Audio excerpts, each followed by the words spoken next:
这个什么奖，而且得了奖。他其实在之前，这是他第3次扣关得的奖哈。那如果各位有兴趣的话，他其实在前一届啊，就是1984年那一届的江户川乱步奖，他其实投了另外一本书，后来有出版，黄焕出了那本书叫《魔球》。魔球，那魔球跟放学后其实都有一个相当大的特征，就来自于刚刚我前头提到的小丰原那一本《阿基米德杀人事件》，就是那样的一个解谜的氛围，谋杀的环境是在校园当中发生的。魔球也是，放学后也是，然后跟他早期读的作品也是。所以那样的一个正统推理小说，它却放在一个现实的校园环境去处理的时候，它所要处理的就不是只是一个它的故事背景讲到是，弓箭社里头他们的那个社团的办公室、社团社体区发生的谋杀案，可是谋杀案呢是门是被锁死的，而且是被里面有东西卡住锁死的，势必只有被害人在里头，要么是自杀。要么就是他想尽办法把这个门关起来的密室谋杀案。这密室谋杀案如果将它解开了，这是过去早期或者说前期的本格推理小说，我只要把这个事情解决就好。可是在这一本里头，在放学后里头，东野圭吾投注了另外一个疑问，就是为什么这些孩子们要选择犯罪，要选择杀人，要选择用这样的方式去解决他们生活中、他们的生命当中一个你没有其他方法可以解决了吗？你为什么最后一定要杀人呢？所以这样一个提问，以至于在本格推理小说要去叩问的事情，在那时候的东野圭吾，以至于到现在，这条路线一直保持着。这个之所以说它会是货架第一排的原因，是因为到现在我们可以从他的后续的作品当中，把这样一个解谜风格摆在最前头，摆在最前头。那摆最前头的最明显的就是接下来要讲的第2排这个系列啊。我要讲的第2排主要是以系列推理书写为主啊。它的系列推理书写其实大概有3、4条路线，我先以最知名的2条路线来提啊。一个就是加贺恭一郎系列。那加贺恭一郎系列，我就直接拿阿部宽，因为那时候是他拍《新三者》的那个算宣传海报来跟各位描述一下。阿部宽在饰演加贺恭一郎这样的东野圭吾所虚构的一个角色的时候，坦白说，我当初在看加贺恭一郎为主角的作品，压根都没想过是由阿部宽来演，太高太帅。那个太高太帅不是说小说里面写他不够高不够帅，不是，而是小说东野刻意把加贺恭一郎写得很面貌模糊。那是许多推理小说作家所习惯的一种用法。为什么？小说我们在阅读基本上是文字，所以文字在读者的脑海当中的时候，你自然会套用一个你熟悉的性别，可能没办法去掩饰啊。但其他的，他身高多高，他长相如何，他有什么样的让你喜欢，比如说他长发短发，他的有没有留胡子之类的，这些他留给读者去发挥想象，然后作者。尤其是写本格推理小说的作者，他就倾注全力放在故事的谜团设计，轨迹的设定。我们这也是现代推理小说的一个书写的主流。那这样的一个书写当中，我们就看到，直到他在2010年由阿部宽饰演的加贺恭一郎，然后选用了那时候相对比较近的是2009年出版的《新参者》这部作品。作为日剧的主打的时候，他形象就跃然而生，跃然而生。但其实早在《新参者》或是早在这部日剧之前的1986年，加贺恭一郎就登场。他是东野圭吾笔下最长寿，也最早成为系列角色的一号人物，但也跑出一个很奇妙的问题。如果各位对于加贺恭一郎这个系列有兴趣的话，主要都是在独步出版社出版的书，它有一个加贺恭一郎的系列的 logo， 你可以从第1集开始往下看。第1集叫毕业，毕业讲的是加贺恭一郎还是大学生的故事，还是大学生。然后那时候我们可以知道说，加贺恭一郎有一个当警察的父亲。后来到第2集故事的时候，你看到说加贺也进入到警界，他是个小警察。不过他进入了日本的警视厅啊，算是东京最大的一个重要的一个警察机关。后来被派驻到地方的小警察局，这个就是他被派驻到地方小警察局的故事。所以在日剧以及在新参者，在还没有读过家贺公一郎故事的读者心中，开始去产生几个问号。第一个，家贺为什么被分派到这里来？看起来像被降级，他是从一个所谓的大公司总公司被分到分公司，分到一个小警局的概念。第二个，为什么叫新参者？新参者这个书名这个剧名其实就是讲着，我们也从那个汉字直译来翻啊，它就是刚参与这个地方的，刚加入的人。刚加入什么人呢？他是警局这个警局新加入的警察，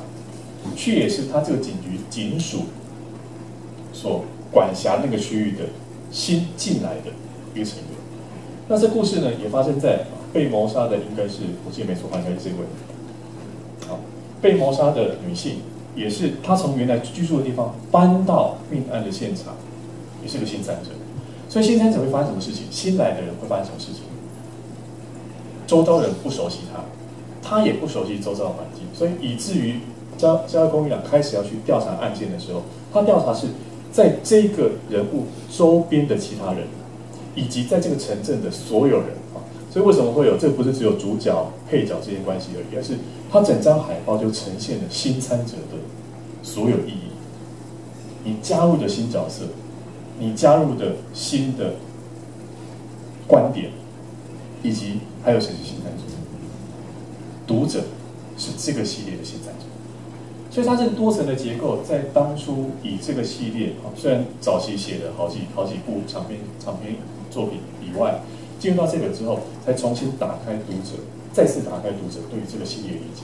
但也变成早期家贺他原本是一个什么样的大学生，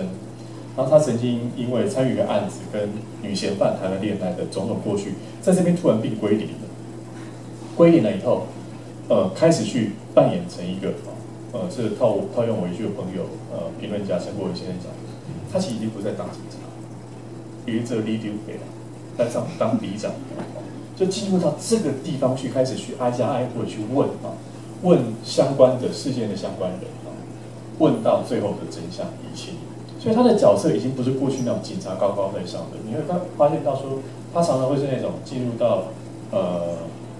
某一间拉面店。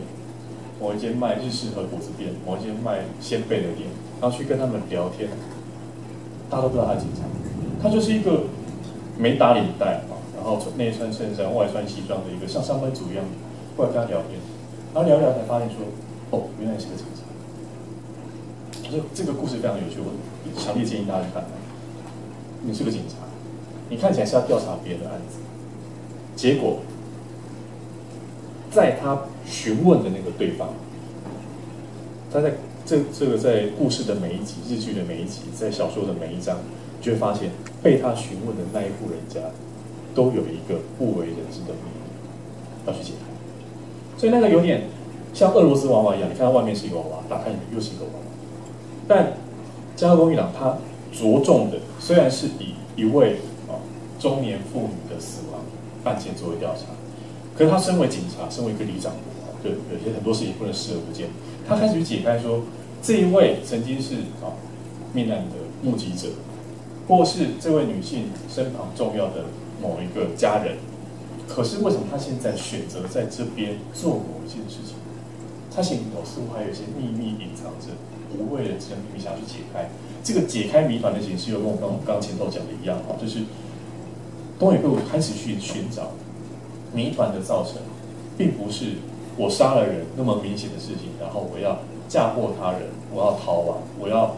取得自己的不在场证明那么单纯的。他甚至很多是你甚至不想让这个秘密，不是不想让家贺知道，他有可能是我不想让我的女儿知道，我不想让我的妈妈知道，所以我做了一个当警察去问，你答不出来，你不愿意回答，你拒绝配合的背后。你到底是怀着什么样的心情跟动机？所以这样的故事在那时候，我之所以会把它放在货架第二排系列推理书写当中非常重要的一个开端，它使得那个写实性已经不只是放在轨迹，所谓的本格推理的轨迹里头，还放在身份上，警察的身份，新参者警察的身份。这个警察身份，以至于到后面的无论是长篇哈《麒麟之翼》，或者是其他的红色手指的那个电视剧 SP 的制作，都一直在这上头做不断的发挥，做不断的发挥。而这不断发挥的背后，回过头来有一个有趣的，像是一个背道而驰的系列，就是江河光一郎的出道作品《毕业雪月花杀人游戏》这个有趣的作品。我之所以说有趣，大家看就知道，一定跟新三者的风格非常不一样。可是另外一个系列就跟江河光一郎系列是不同调，而这不同调除了它的共同特色是，作家都是东野圭吾之外，另外一个共同特征都是男主角都很帅，就是福山雅治、伽利略系列。登场作是1998年的短篇小说集，叫《侦探伽利略》。侦探伽利略到后来，福山雅治在日剧演伽利略，然后演汤川学副教授这个角色是2007年的日剧，所以中间相隔了将近10年。可是早期在写侦探伽利略的时候，完完全全就是从东野圭吾你该回来写这个故事，写什么故事呢？伽利略我们知道，伽利略是意大利的科学家，他应该写一个科学的。你过去是理科出身的嘛，所以应该写一些跟科学有关的推理小说。所以它里面在这部作品当中，在前面几部作品是短篇的合集里头，我们看到就是用一些或许常人不知道，但或许其实你的国中理化、高中物理化学有教过的一些小小原理，但对于警察，对于我老师在侦办谋杀案，我会去调查凶手的人际关系，会去，但我没有足够的所谓的理科知识的时候，这里面有一个角色叫草地草地刑警就会跑去找他的大学羽球社的朋友但后来他毕业以后，这个朋友叫汤川学，他就在日本的，其实就暗示的是日本东京大学那个东大在里头教书的一位副教授，开始去问他一些事情。但问他事情的过程里头，如果只是就丢给他，他解决了，那就跟福尔摩斯的办案形式很像。所以东野开始去想一些跟日本当下有关的东西，跟日本自己的民族性，跟自己他们的读者能够去沟通的事情。这沟通的事情当中，他就会去想到，如果他是一个很傲娇的科学家会怎么样？这很傲娇嘛？为什么呢？他说：“我有那么多实验要做，我有课堂要准备我有实验要做，我有学生要带，我是很不想理那些你们警察办不了的案子。”然后每次草地去找他的时候，他还要特别跟他说：“你要不要喝一下我的手冲咖啡？”其实一点特色都没有。那这些特征变成在研究他是一个古怪的脾气古怪的科学家的阅读趣味里，我就发现我要去探究的不是我到底用了什么科学原理去杀人，那很无聊，而是为什么他会参与到这个案件里面。所以我看过日剧的话，有看过日剧朋友就会常会听到福山雅治饰演那个角色会有一个面白い就这个事情好有趣。你如何引发他参与到这个案件的那个点，反而是整出剧整个故事最有趣的地方。为什么？那个有趣不是在他身上，不要讲说心里小鹿乱撞，帅哥要出来办案，不是。他所反映的是，读者一样会觉得，我不是这个专业，这个案件也不无关。可是，既然这个专业人士跟我，我也觉得这件事情很有趣。我也发现这个东西会让我好奇，知道凶手是谁，而不是只是被动说你很厉害啊，你知道这些原理啊，你是理科出身的啊，你知道这些什么共振啊，然后什么那个金属的特性啊等等的，那些我都不知道。可是我可以跟这个角色进入到一个未知的领域，这未知领域有2个部分，一个就是科学的位置，一个是人性的位置。为什么？往往吸引他进来的不是前半段，因为他觉得科学可以解决任何事情。但为什么这个人会这样做？为什么这群人会这样反应？人性的位置才是伽利略，才是汤川学，才是福山雅治扮演这个角色，而他也是恰如其分的用他的演技，用他突然眉毛一挑，突然开始我要进入这个案件侦办的时候的那样的一个切入点，来去引发观众、引发读者的动机。这点最有趣的是，我待会后面会介绍哈。那这边先不秀封面，大家一个天才科学家有一些怪癖，这个怪癖还有一个是很生理性的，就是他很不喜欢跟小孩子说话，不是因为小孩子很笨，是因为他竟然会骑荨麻疹。啊，当然这是个理由哈，这或说那只是他对草地的一个嫌麻烦的说法。但在后面有一集的故事长篇，也是电影叫《真下方程式》的时候，他会愿意做下一个举动。电影突然有一个特写对着他，他跟那个小孩子讲完话之后，他很不自觉的、很潜意识的就把袖子卷起来，结果竟然没有荨麻疹。电影反而在那时候给的观众一个点是：汤川怎么了？他不是说他听到小孩子，然后跟小孩子互动，然后就会觉得很不耐烦，然后身体就会起荨麻疹的过敏反应嘛。然后汤川自己也有点纳闷，就是为什么我没有荨麻疹？这竟然是东野在写推理故事当中一个看起来跟主案件无关、耐人询问的理由。但我这边就卖个关子，因为那个竟然跟最后的结局是有关系。如果有兴趣的话，可以去看一下那个真下方程式啊。那所以这样的一个类型书写，他写系列主角，并不是为了好写而已。虽然一个是天才科学家，一个是踏破铁鞋的警察，但他也就赋予了这些过去既定角色人物的新的形象，是站在读者那一端的想象。因为读者要看的不是一个天才去破案的，虽然他的剧名就叫天才伽利略啊，第二季更取名更草率，叫天才伽利略2013第二季的剧名。但其实我们看的就是里面每一个故事，每一个你跟着汤川学进去到故事里头，有趣的推理的解谜的那一块魅力在什么地方？所以这是什么地方？我们到了货架第一排、第二排介绍完之后，聊一下第三排了。第三排货架就非常复杂了，非常复杂到说，我就拿这张剧照作为复杂的原因。为什么复杂？一张床上，一件被子，一对男女，左边那个男性，右边那个女性，各位想想他们是什么关系？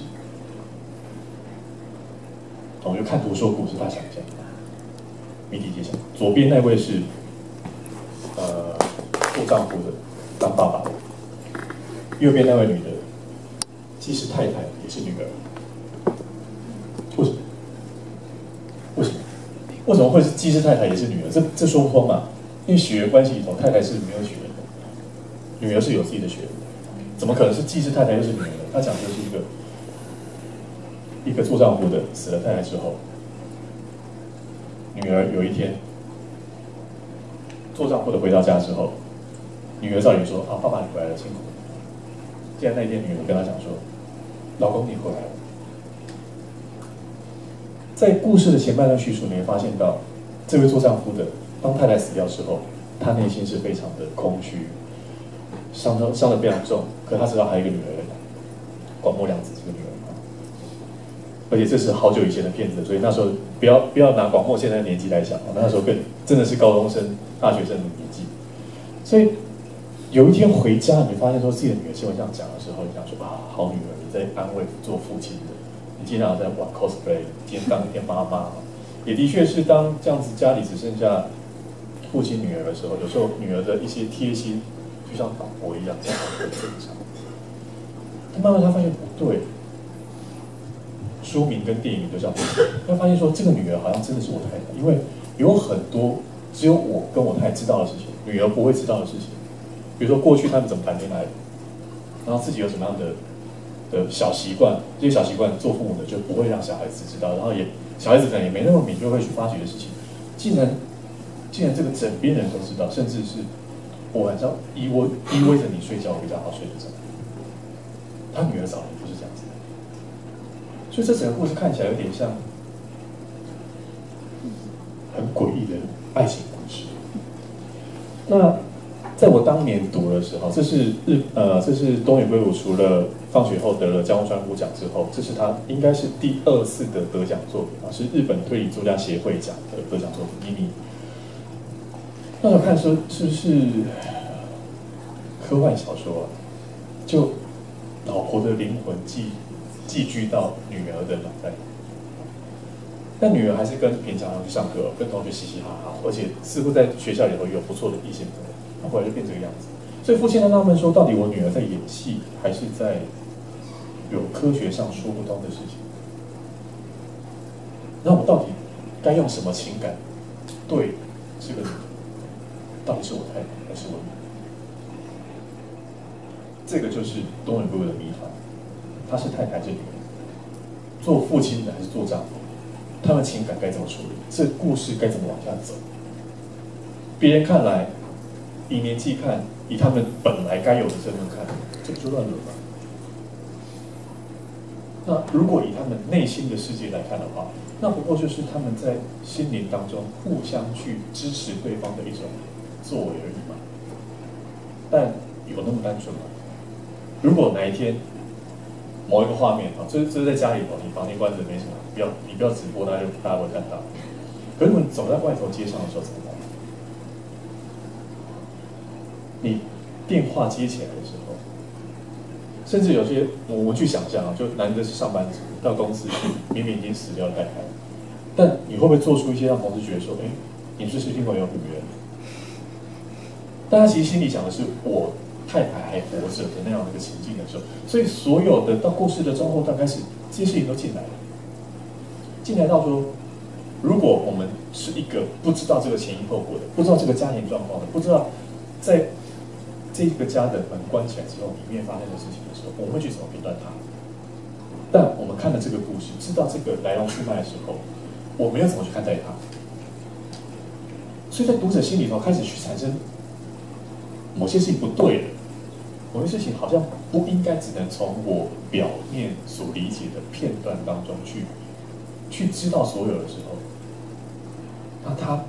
最终就得是秘密。但这个秘密会不会有被识破的一天？会不会有变化的一天？那各位有兴趣的话，就要去看这本秘密。这是台湾基本上多数的东野圭吾的作品，不是在独步文化，就是在皇冠出版那这本比较特别，它是在台湾东办，然后市面上过去的旧版，这是新版，还可以找得到，图书馆也有。除了这本秘密之外，我开始讲的就是货架地板第三排所提供的是一种所谓混种的。混血的，大家应该过去有读过那个什么，孟德奥地利神父孟德做那个豌豆的杂交的实验，那个 hybrid 是一样的意思。所以它跟哪些东西 hybrid 在一起？推理跟爱情加亲情，跑出一个新的东西。这新的东西你应该把它当推理小说去看吗？对，东野说，我的定义就是凡有谜团的谜团待解的故事就叫推理。所以这是一个原来这是推理小说啊。以及另外一本今天的主题解忧杂货店。解忧杂货店这一本书，我当时看的时候，这大概是我如果没有估算错误，应该是台湾卖东野圭吾卖最好的一本书。现在也卖超过15万册这在皇冠的新的书的书腰上面有将这个数字列出来。很科幻的设定，而且这个科幻的设定又有点真的像杂货店一样。大家知道这个故事吗？讲的是一间其实已经没在营业的一个过去是做杂货店的。那这杂货店老板呢，他过去会有一个习惯，就是有人会恶作剧，一开始是小孩子恶作剧，会提一些问题来。可是呢，他是一个有责任心的老板，所以他会很认真的不见得是严肃，他会很认真的回复通常是小孩子来的提问。那他会把这个提问呢，一来一答之间还贴在自己的店里头的墙上。而这故事一开始是这间店其实已经没在营业了，然后那个店主也过世了。可是呢，有几个躲到这间店里头的几个男性，他就从这间店前头收到有人投币进来的一个提问，就是像以前那种薇薇夫人进场或者那种两性专栏有一个人提问，然后你一个回答，他回答必须是你在店的后门那边有另外一个小信箱可以投出来，然后呢，当初投递的人会去拿，当成是一个心理咨询。但发现说，其实投递进来的信跟投出去的这里面似乎有一个真正是科幻设定，就是它有一个时间差。好像外面的世界跟里面的世界是差了30年。所以一个来自于过去的，然后其实你已经知道某一些结局了，或是某一些你在历史上面，你在过去30年发生什么事情了，你回信的人已经知道这个判断，但这个投递的所有烦恼到出去之间，那些烦恼的原因在哪里？可能不只是执笔的人所写的那样，所以回信的人还去揣想，还去想说到底发生了哪些事情，这也是一种解，也是一种所谓的混种的推理书写。而这个混种推理书写，在这2本呢，我会把它放在是一个所谓在感情上的，也比较偏生活类型的谜团。好，这些谜团在东野圭吾的创作里头，你会发现俯拾即是，而且你可能就可以因此而成为推理作家，就是你把你自己家里头的这种很私密的，或者是你开始去思考的事情，拿来成为推理小说的养分。这个是所谓的我在后加第3排或者混种推理书写当中的第1类，属于感情跟生活的谜团。但还有更多啊，这个是借用了最近一部在春假期间上映的《飞跃奇迹》的海报剧照啊。为什么用这个剧照呢？主要是在讲东野的一部小说叫《鸟人计划》。两边的主题其实一样的，都在讲台湾非常不熟悉的，因为台湾没下雪嘛。下了3公分的雪，大家就会冲合欢山的那种雪。在相对纬度比较高的寒带国家，温带寒带国家，他们就会有滑雪运动，而且这2部的主题都在跳台滑雪。那跳台滑雪故事里头讲的就是东野圭吾讲的是鸟人计划一样，背景都开始掺杂一些所谓的科幻的设定，科学跟幻想的设定。它相较于前头我介绍的汤川学系列不一样的地方在于，汤川讲的是相对写实的，它毕竟是一个杀人事件，然后这个杀人事件后面运用的轨迹，一个单纯的事情。到了鸟人计划以及另外一部像最近的一部拉普拉斯的魔女，里头开始偏向科幻小说，就是它可能发生在现在或未来，或是在科学高度运用的情形之下。鸟人比较偏写实，然后魔女比较偏浪漫的未来的设定。在这设定当中，我要如何把科学背后的可能性这可能性不是只是拿来作为杀人的轨迹而已，而是跟里头角色的动机、里头角色对于世界的理解开始产生对话。这产生对话跟包括在应该是这个月还是上个月，皇冠出了一本新书，叫做《操纵彩虹的少年》，也是类似的写法。这类似的写法使得它混种的从推理跟科学跟科幻的连接上，它强调的是幻想的那部分。为什么呢？过去台湾在描述科幻小说的时候，虽然我今天聊推理，不过为科幻小说做个平反。科幻小说英文叫做 science fiction， 然后很多人会把 science 科学 fiction 是小说，错。其实它真正本名叫 science fiction， 它简称叫 SF。fiction 不是小说，而是虚构。所以你借由科学的理解去虚构故事的时候，机器人就会跑出来，然后超能力就会跑出来。这些在我们现在科学无法理解，但似乎科学可以再往前推一步，比如说瞬间移动这种事情会跑出来。但它背后所指涉的，在那幻想的空间里头，它所要讲的是什么？它所要讲的并不是人类上了火星之后发生的谋杀案，不是，而是人类上了火星，或者说有了这样一个科学运用之后，它本身最纯粹的，毕竟还是人，所以还是人是说，就算里面有机器人，机器人是谁操控？人操控。害怕机器人的是谁？也是人。所以所有的归结都归结在人身上的时候，我们人如何去理解跟面对，跟它是一个原始的反应。这个原始的反应就像说杀人的冲动、杀人的动机，那个是原始的。那个不是说当我有了推理小说之后，我们才开始去理解杀人是怎么回事，犯罪是怎么回事，不是。而在更早之前，我们在律法、在法律上面、